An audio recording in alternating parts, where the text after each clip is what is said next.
Hello guys, welcome to my YouTube channel. This is 100 days of machine learning and today is day 20.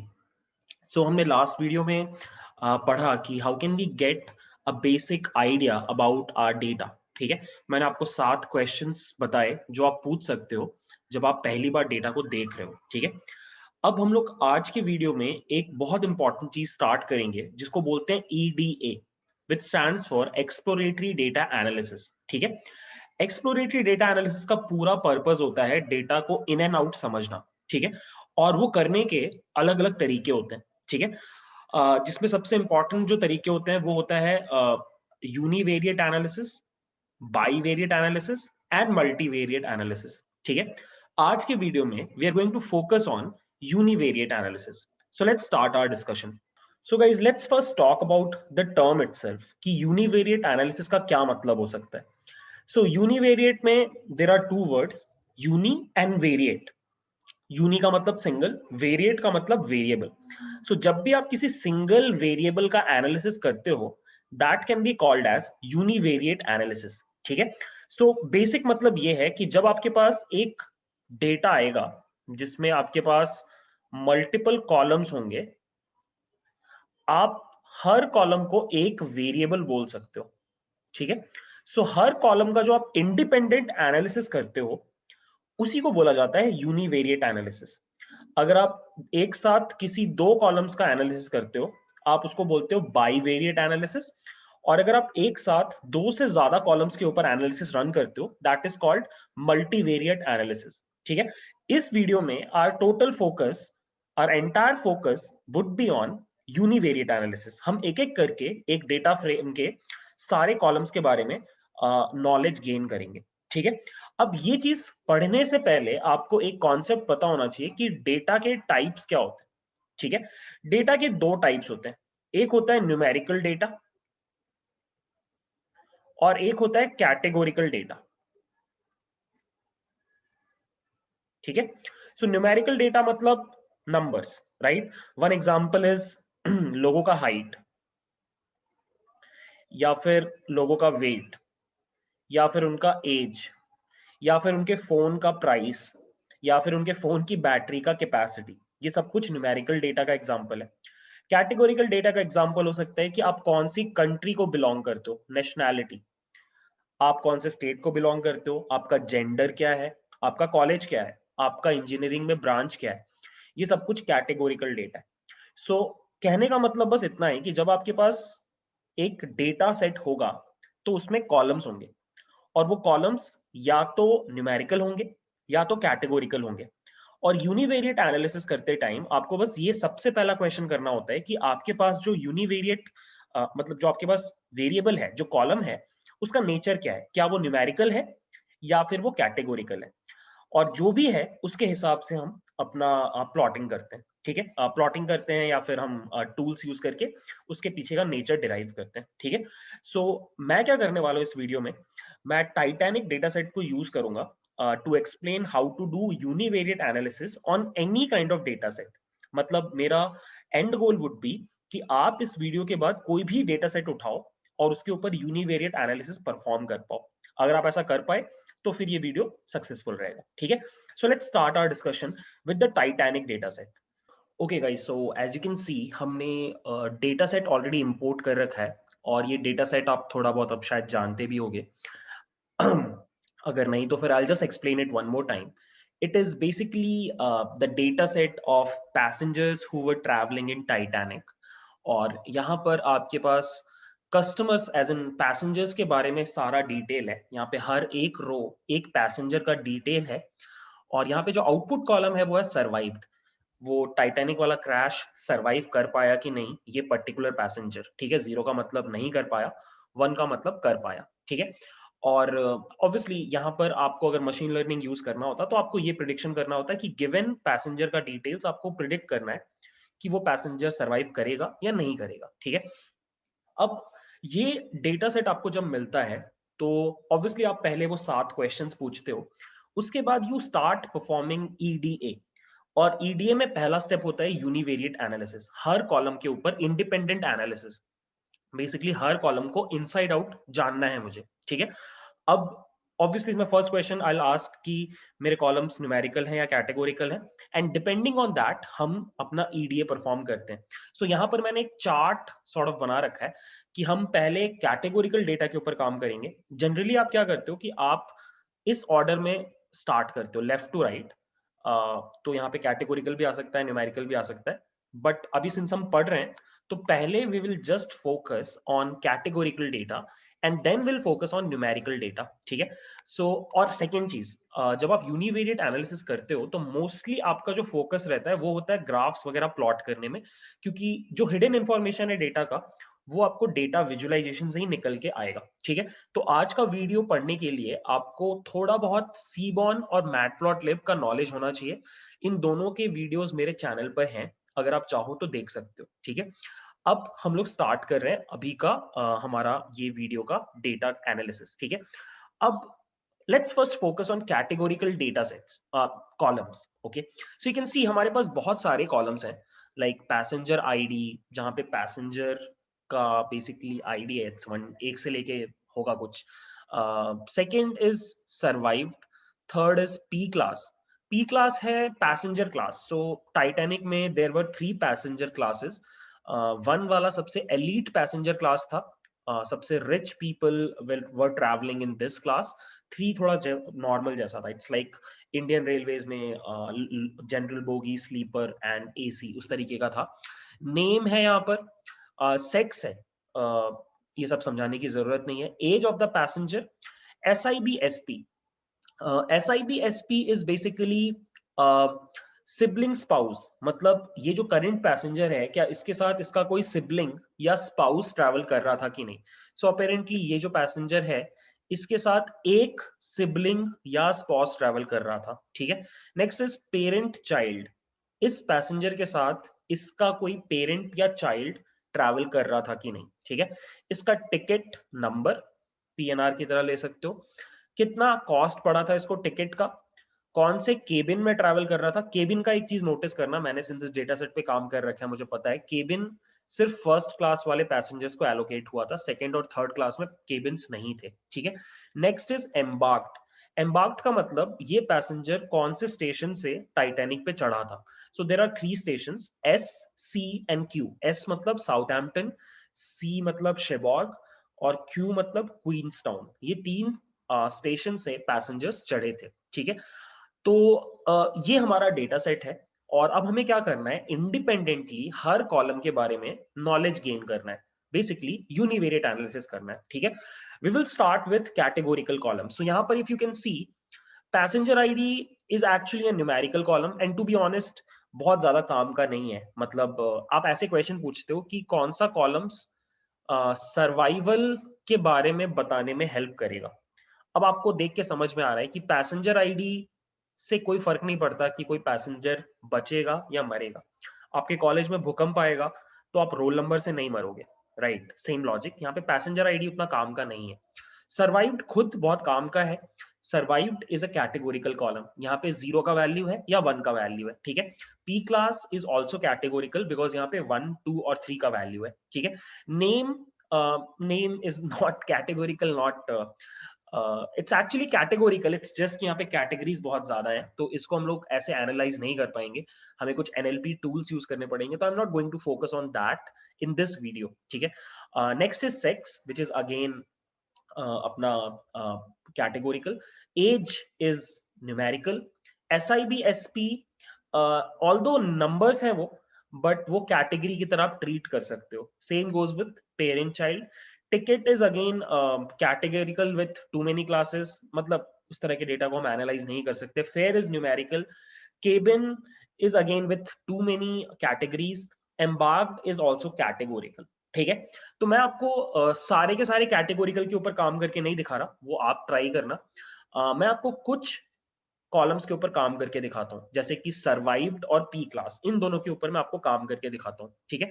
So if you talk about survived, तो सोच के देखो अगर मुझे इस column के बारे में इंडिपेंडेंटली जानना है, बाकी कॉलम्स को भूल जाओ, सिर्फ सर्वाइव्ड के बारे में जानना है, तो आप क्या क्वेश्चन पूछ सकते हो, किस चीज का आंसर आपको चाहिए।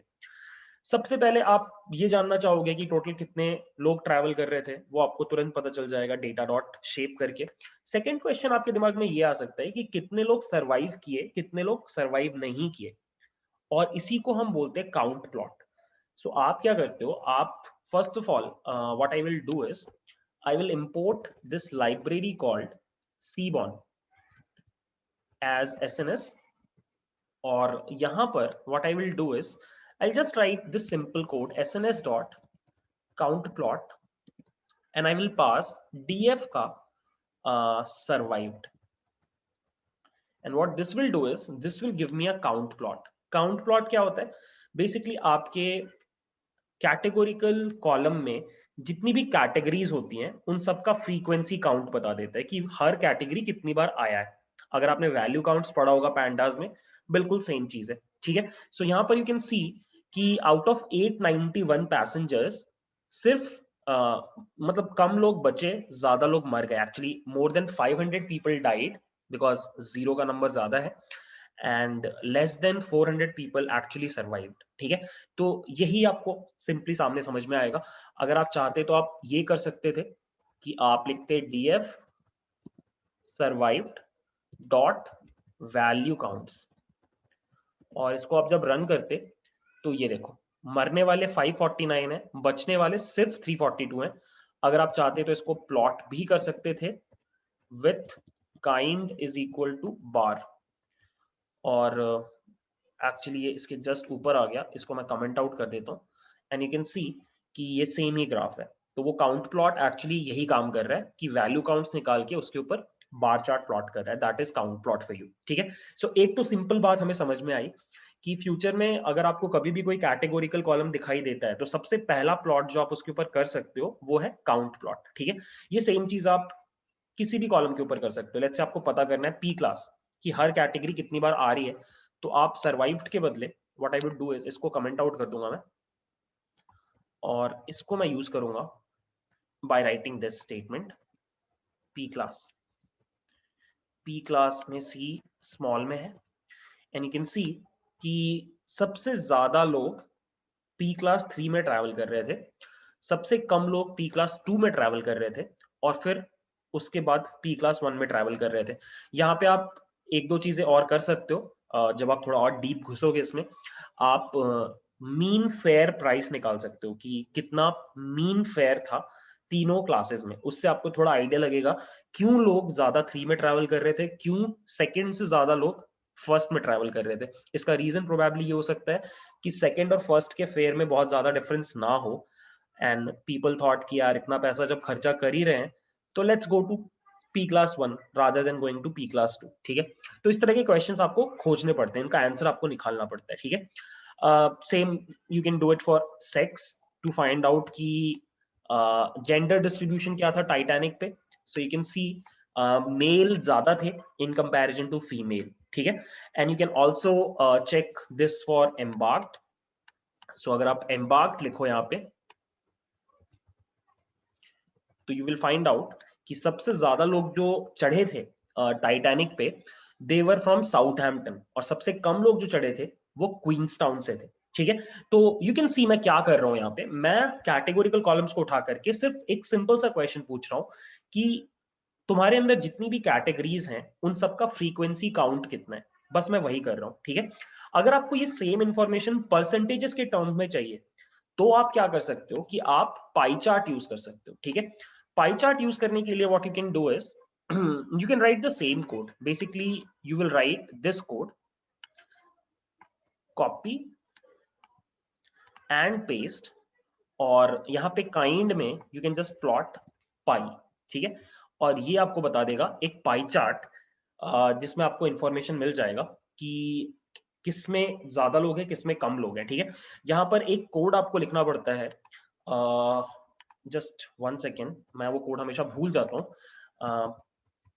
Pie chart matplotlib show percentage, यहाँ पे अभी परसेंटेज नहीं दिखाई दे रहा है, तो there is this thing called auto PCT, और ये ऑटो पीसीटी डालने से क्या होता है कि आपको परसेंटेजेस दिखने लग जाते हैं। सो मैं वही सेम चीज यहाँ पे पेस्ट कर रहा हूँ, ये code, and now you can see कि out of 100%, 61% people died, only 38% people survived. अगर आपको पता करना है कि P class का distribution क्या था, तो you can write this code, and you can see out of 100, 55% passengers were traveling in P class 3, और 20% क्लास 2 में थे और 24% अपने क्लास 1 में थे। ठीक है, जेंडर डिस्ट्रीब्यूशन अगर आपको देखना है, यहाँ पे बस आप सेक्स लिखोगे और ये देखो गाइस 64% मेल, 36% आपके फीमेल ट्रैवल कर रही थी। ठीक है, तो यूनिवेरिएट एनालिसिस में अगर आपके पास कैटेगोरिकल डेटा है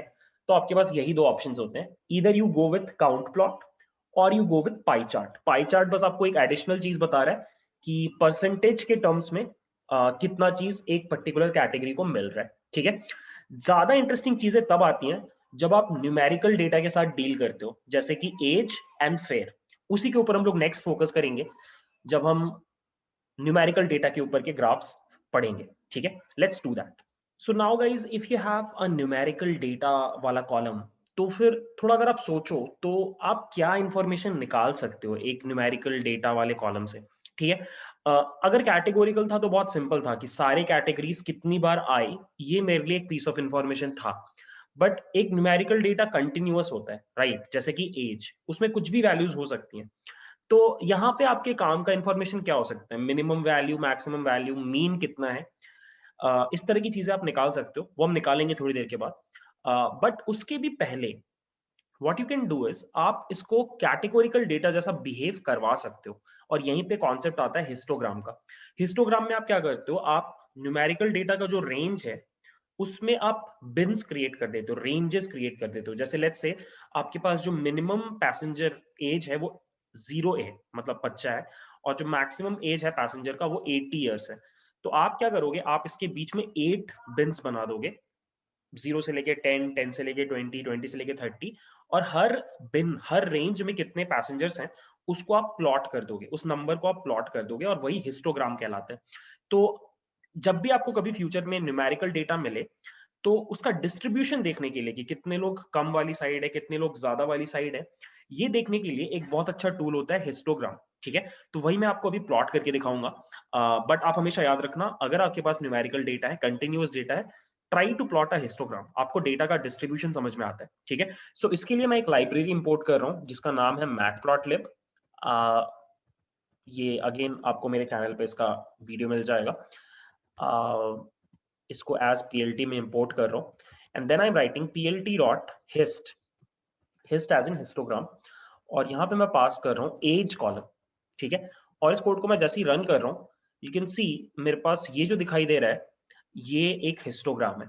सो you can C minimum age is थोड़ा 0 से ज्यादा, और जो मैक्स एज है वो 80 टच कर रहा है, और उसके बीच में ये मेरे डेटा का डिस्ट्रीब्यूशन है। ठीक है, सो यू कैन सी कि डेटा कुछ ऐसा है कि बच्चे एज इन कम एज वाले लोग कम है, बहुत ज्यादा एज वाले लोग भी कम है, और फिर अपना बीच के एज वाले जो लोग हैं, मतलब 18 से लेके आई डोंट नो 40 इयर्स तक के बीच में जो लोग हैं, ये सबसे ज्यादा लोग ट्रैवल कर रहे हैं। ठीक है, तो ये नॉलेज आपको मिलता है अपना हिस्टोग्राम को प्लॉट करके। ठीक है, यहाँ पे अगर आपको चाहिए है तो आप नंबर ऑफ बिन्स चेंज कर सकते हो। जैसे अगर आप बिन्स को बहुत बढ़ा दोगे,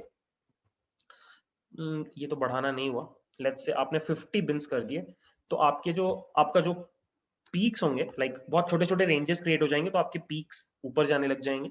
और अगर आप इसको बहुत ही घटा दोगे,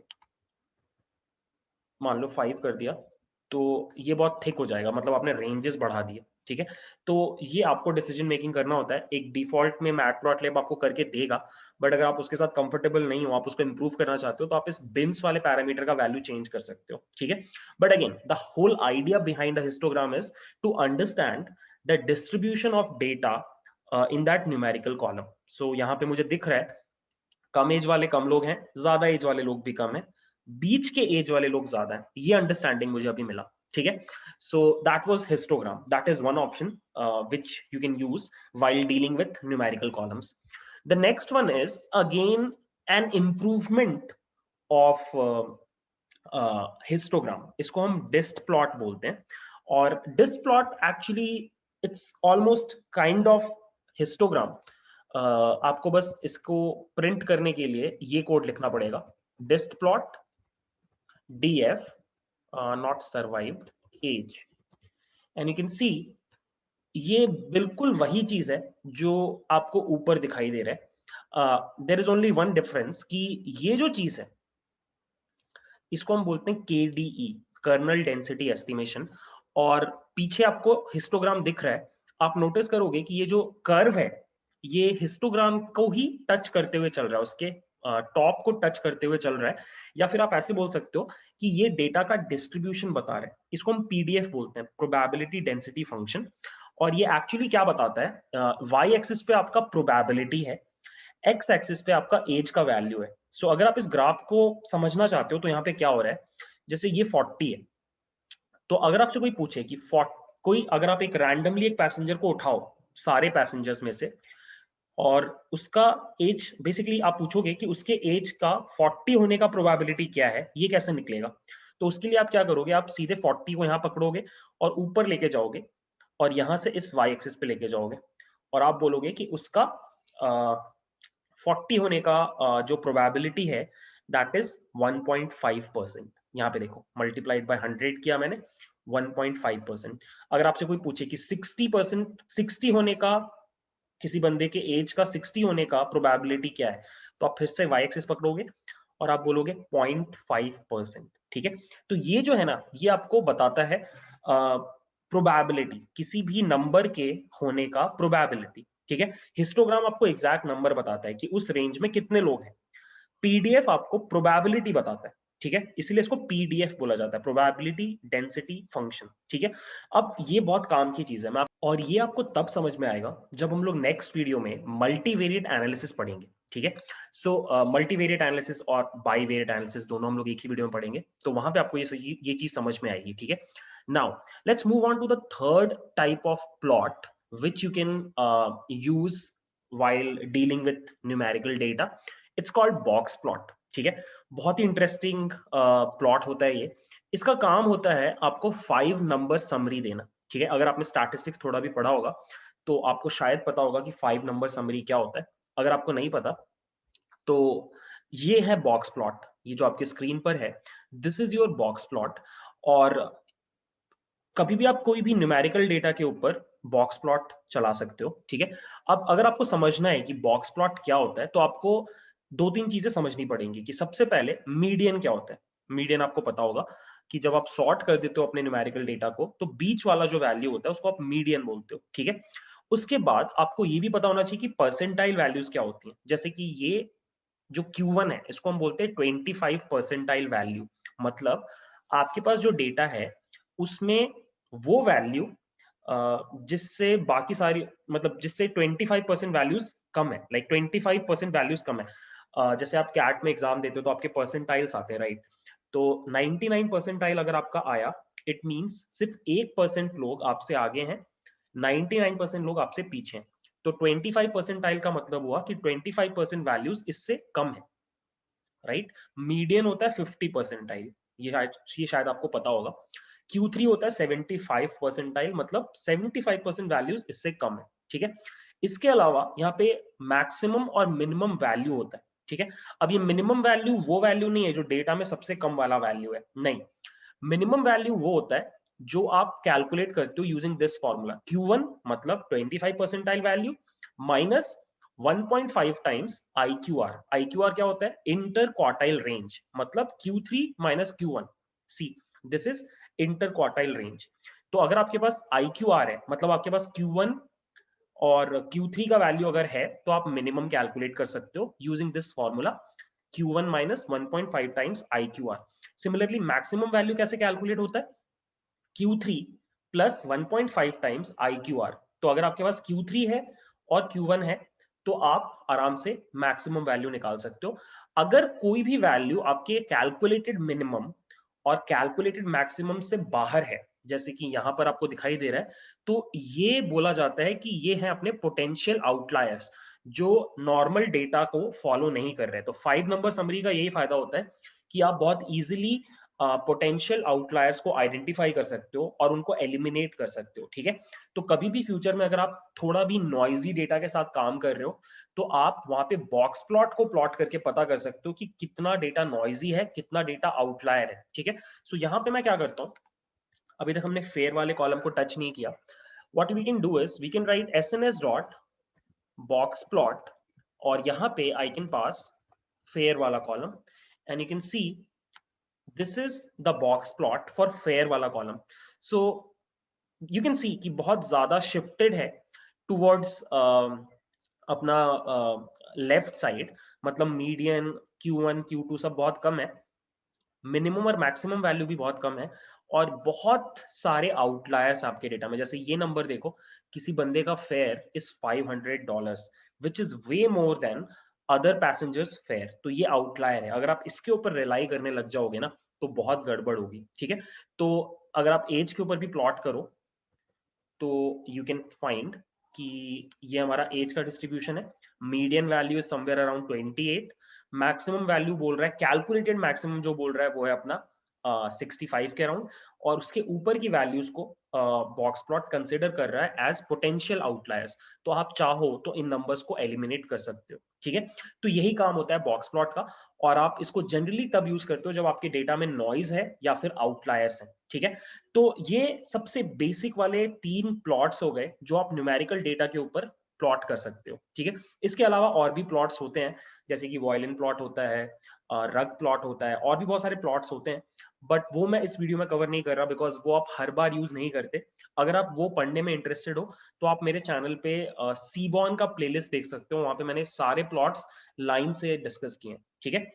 अब एक दो चीजें जो आप और कर सकते हो यूनिवेरिएट एनालिसिस में on numerical column, that is आप मिनिमम और मैक्सिमम वैल्यू कैलकुलेट कर सकते हो। जैसे कि अगर आपको पता करना है df एज डॉट मिन क्या है, तो यहाँ पे दिखाई दे रहा है कि 0.42 कोई बच्चा जा रहा है। df एज डॉट मैक्स क्या है, तो 80 ईयर्स है। df एज डॉट मीन क्या है, तो you can C around 29 years है, ठीक है। तो इस तरह की चीजें आपके पास हैं, ये फंक्शंस आपके पास हैं, आप एसटीडी निकाल सकते हो एज इन स्टैंडर्ड डेविएशन, आप वेरिएंस निकाल सकते हो, ठीक है। एक चीज और, यहाँ पर जो डिस्क प्लॉट था इसमें मैं एक चीज डिस्कस करना भूल गया, वो ये है कि डिस्क प्लॉट आपको ये भी बताता है कि आपका जो डेटा है उसमें स्क्यूनेस है कि नहीं। स्क्यूनेस का मतलब क्या होता है, आई गेस आपने स्टैटिस्टिक्स में कभी ना कभी पढ़ा होगा। आई जस्ट यूज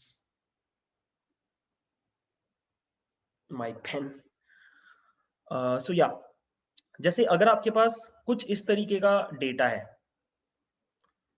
जो एकदम सेंटर पे पीक कर रहा है, तो ये सिमेट्रिकल है, मतलब कम वाली वैल्यूज भी कम है, ज्यादा वाली वैल्यूज भी कम है, बीच वाली वैल्यूज ज्यादा है। शायद आपने नॉर्मल डिस्ट्रीब्यूशन पढ़ा होगा कहीं पे, तो ये नॉर्मल डिस्ट्रीब्यूशन है। कभी कभी क्या होता है कि डेटा कुछ ऐसा होता है, ऐसा, मतलब कम वाली वैल्यूज ज्यादा है और ज्यादा वाली वैल्यूज कम है। इसका एक एग्जांपल हो गया दुनिया में लोगों की सैलरीज, तो बहुत ज्यादा लोगों की सैलरी कम होगी और बहुत कम लोगों की सैलरी ज्यादा होगी, ठीक है। कभी कभी ये इस तरीके से स्क्यूड होता है, लाइक एक इजी टेस्ट में बच्चों के मार्क्स, बहुत कम बच्चों के कम मार्क्स आए, बहुत ज्यादा बच्चों के ज्यादा मार्क्स आए। तो आप जब पीडीएफ प्लॉट करते हो तो आप इससे ये भी समझ सकते हो कि डेटा में स्क्यूनेस है कि नहीं, ठीक है, डेटा में स्क्यूनेस है कि नहीं। और स्क्यूनेस निकालने का एक और तरीका भी होता है कि आप डायरेक्टली पैंडास का एक फंक्शन को कॉल कर सकते हो जिसको हम बोलते हैं स्क्यू, और अगर ये एकदम परफेक्ट जीरो है तो वो परफेक्टली स्क्यूड है, परफेक्टली सिमेट्रिकल है। अगर वो पॉजिटिव है नंबर तो this is positively skewed towards right side, और अगर वो नेगेटिव है तो negatively skewed towards left side, ठीक है। अब ये थोड़े स्टैटिस्टिक्स के कॉन्सेप्ट्स हैं। मेरे चैनल पे एक स्टैटिस्टिक्स का भी प्लेलिस्ट है, अराउंड 14-15 वीडियोस वहां पर हैं। अगर आप थोड़ा और डीप लेवल पे यूनिवेरिएट एनालिसिस करना चाहते हो स्पेशली ऑन न्यूमेरिकल डेटा, तो आपको थोड़ा सा स्टैटिस्टिक्स भी पढ़ना चाहिए। बट सिंस ये एक इंट्रोडक्टरी वीडियो है, यहाँ पे मैं बहुत डीप नहीं जा रहा, but what I will do is मैं आपको कुछ रिसोर्सेज इस वीडियो के डिस्क्रिप्शन में शेयर कर दूंगा, सीबॉन का, मैटप्लॉटलिब का और स्टैटिस्टिक्स का प्लेलिस्ट। आप चाहो तो एक बार उनको आराम से देख सकते हो। आपको थोड़ा-सा और आइडिया हो जाएगा चीज़ों के बारे में कि आप और क्या-क्या कर सकते हो when you are doing univariate analysis, ठीक है? बट ये कुछ ऐसी चीज़ें जो आपको हर बार करनी होती है। सो अब अगर आप देखो गाइस, तो आप रियलाइज़ करोगे कि अब इस डेटा के बारे में आपको हल्का-सा ज़्यादा आइडिया है। आपने हर कॉलम को पकड़ा, अलग से उठाया और उसके ऊपर कुछ एनालिसिस रन किया। इसी को हम बोलते हैं यूनिवेरिएट एनालिसिस। और अब मैं आपको रिकमेंड करूँगा, अपने पसंद का कोई भी डेटा सेट कैगल से उठाओ, कोई भी। अगर आपको क्रिकेट पसंद है तो क्रिकेट का, फुटबॉल पसंद है तो फुटबॉल का, हैरी पॉटर पसंद है तो हैरी पॉटर का। But try to perform univariate analysis. और कल हम लोग क्या करेंगे? कल हम लोग मल्टीवेरिएट एनालिसिस करना सीखेंगे, जो इससे और ज्यादा इंटरेस्टिंग है और इससे ज्यादा चीजें आपको निकाल के देता है डेटा के बारे में, ठीक है? तो that's it for today's video. I hope you liked it. If so, guys, please consider subscribing. Thanks for watching. Bye.